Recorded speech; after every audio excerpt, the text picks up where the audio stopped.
For accurate calibration, a bowl of ice water serves as a calibration standard at 32°F. The ice water should be well mixed with melting ice to maintain a stable temperature. Distilled water is optional for a more precise ice bath. To calibrate, clamps are placed in the ice bath or directly clamped around a piece of melting ice. This method brings the clamps to a stable 32°F for calibration, reducing variability in readings.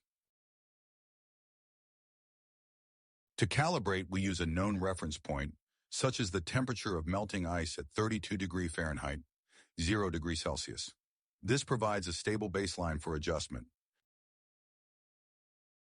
Once it is adjusted to match the reference temperature of melting ice, calibration is complete.